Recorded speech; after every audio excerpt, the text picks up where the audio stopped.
Assalamualaikum warahmatullahi wabarakatuh. Perkenalkan, saya Rizka Nurul Fajri dengan NIM 23042207 akan menyampaikan materi tentang sumber-sumber hukum administrasi negara. Pembahasan pertama yaitu tentang pengertian hukum administrasi negara.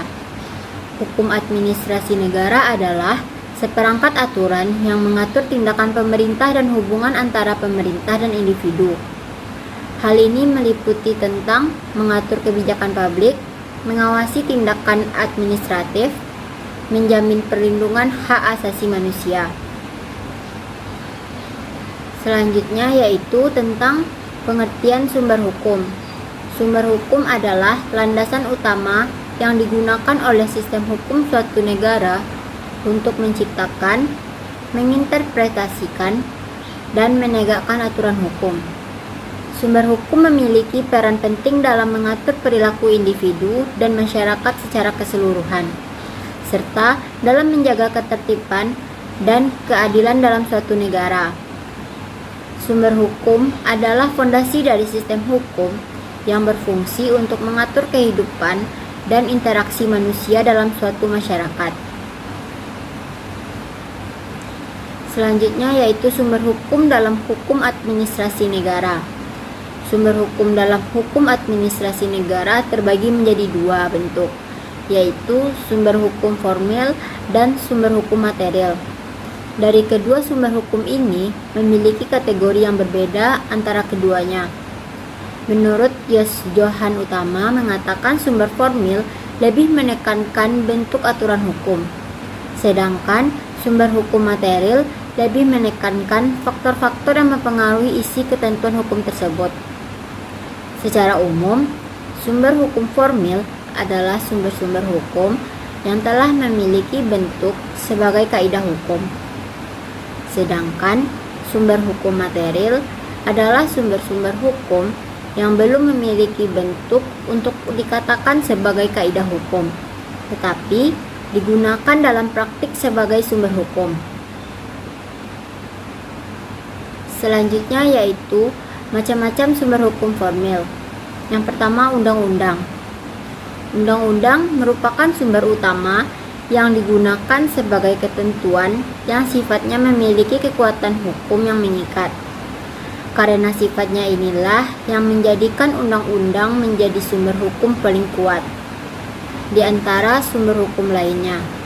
Peraturan perundang-undangan sebagai sumber hukum administrasi negara tidak terbatas pada peraturan yang dibuat oleh badan atau pejabat di luar administrasi pemerintahan atau hukum administrasi negara heteronom, tetapi juga hukum yang dibuat sendiri oleh administrasi pemerintahan atau hukum administrasi negara otonom. Yang kedua yaitu jurisprudensi, yakni putusan hakim yang telah berkekuatan hukum tetap dan diikuti oleh hakim-hakim dalam perkara setelahnya.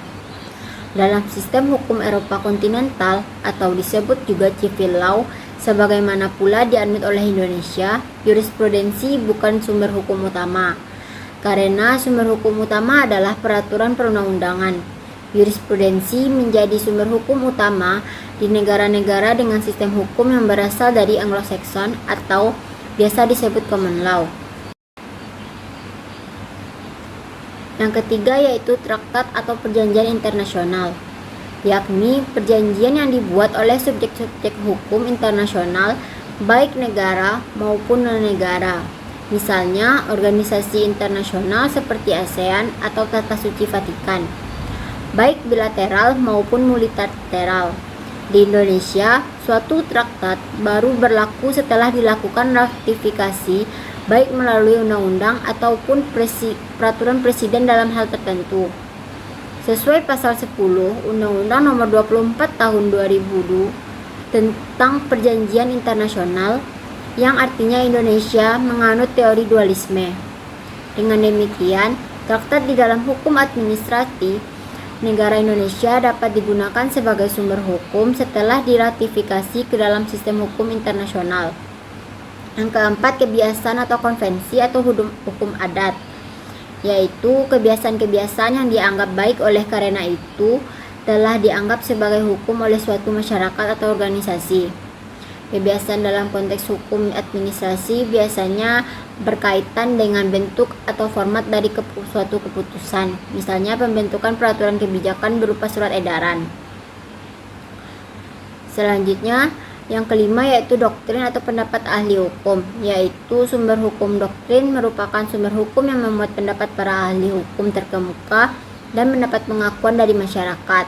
Sumber hukum ini sangat berkembang di mana pendapat ahli terkemuka digunakan oleh para hakim untuk menjadi bahan pertimbangan.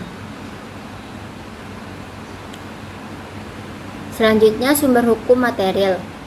Hukum administrasi negara material terletak di antara hukum privat dan hukum pidana publik. Sumber hukum material juga menentukan isi kaidah hukum, di mana sumber hukum ini berasal dari peristiwa-peristiwa dalam pergaulan yang ada di dalam kehidupan bermasyarakat. Sudikno Mertokusumo menjelaskan bahwa hukum material adalah faktor-faktor masyarakat yang mempengaruhi pembentukan hukum. Faktor-faktor ini ada 3, yaitu faktor sosiologis, faktor historis, dan faktor filosofis.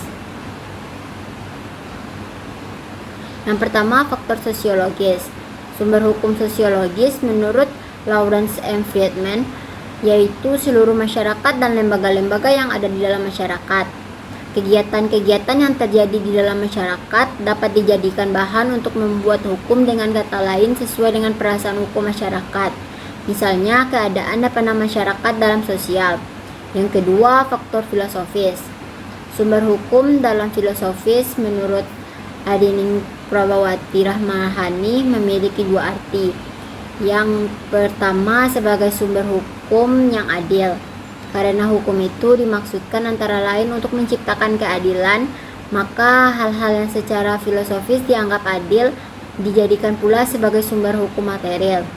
Kedua, sebagai sumber hukum untuk menaati kewajiban terhadap hukum.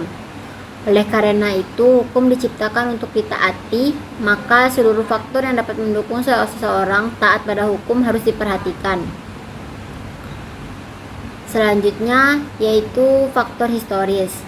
Istilah sumber hukum berdasarkan histori atau sejarah memiliki 2 makna, yaitu sumber pengenalan yang terdiri atas sumber-sumber hukum historis, meliputi undang-undang yang berlaku pada masa lalu, keputusan-keputusan hakim yang telah berlaku sebelumnya yang memuat informasi tentang lembaga hukum. Yang ketiga, tulisan-tulisan ahli hukum yang berisi pengetahuan tentang hukum dan peraturan yang telah berlaku. Yang ketiga, tulisan-tulisan yang tidak bersifat yuridis sepanjang memuat pemberitahuan mengenai lembaga-lembaga hukum. Selanjutnya, sebagai sumber lain meliputi dokumen resmi kuno, buku-buku ilmiah yang berisi pengetahuan tentang hukum dan peraturan yang telah berlaku. Yang ketiga, majalah-majalah yang berisi informasi tentang hukum dan peraturan masa lalu. Contoh kasusnya yang dapat kita ambil yaitu penundaan pemindahan ibu kota negara Nusantara atau IKN. Analisis yang saya lakukan yaitu pada tahun 2024 muncul gugatan di Pengadilan Tata Usaha Negara terkait kebijakan pemerintah mengenai pemindahan ibu kota negara Nusantara di Kalimantan Timur. Beberapa kelompok masyarakat adat dan lingkungan mengajukan gugatan dengan alasan bahwa proyek IKN dianggap merugikan masyarakat setempat dan mengancam kelestarian lingkungan. Kasus ini melibatkan sejumlah aspek hukum administrasi negara, terutama terkait kewenangan pemerintah pusat dalam mengambil keputusan administratif yang berdampak besar. Masyarakat menggugat hak keputusan terkait izin pembangunan IKN dan proses pengadaan tanah yang dianggap melanggar hak-hak mereka serta menyalahi prosedur yang telah diatur dalam Undang-Undang Lingkungan Hidup dan Peraturan Tata Ruang. Dasar hukumnya yaitu Undang-Undang Nomor 3 Tahun 2022 tentang Ibu Kota Negara menjadi dasar hukum pemerintah dalam melakukan pemindahan ibu kota. Gugatan yang diajukan masyarakat menyoroti apakah pelaksanaan undang-undang ini sudah sesuai dengan prosedur yang diatur khususnya terkait konsultasi dengan masyarakat dan penanganan dampak lingkungan. Undang-Undang Nomor 32 Tahun 2009 tentang Perlindungan dan Pengelolaan Lingkungan Hidup. Masalah lingkungan menjadi sorotan utama dalam gugatan ini, di mana proyek IKN dianggap mengancam kawasan hutan dan ekosistem di Kalimantan. Maka kasus ini akan menjadi preseden penting dalam hukum administrasi negara di Indonesia, khususnya terkait bagaimana kebijakan besar yang melibatkan kepentingan publik dan lingkungan harus dilaksanakan. Kasus ini juga menguji bagaimana pemerintah menjalankan asas-asas umum pemerintahan yang baik dalam konteks proyek-proyek strategis nasional. Baiklah, itu saja pemaparan materi dari saya. Bila ada salah kata, mohon dimaafkan. Assalamualaikum warahmatullahi wabarakatuh.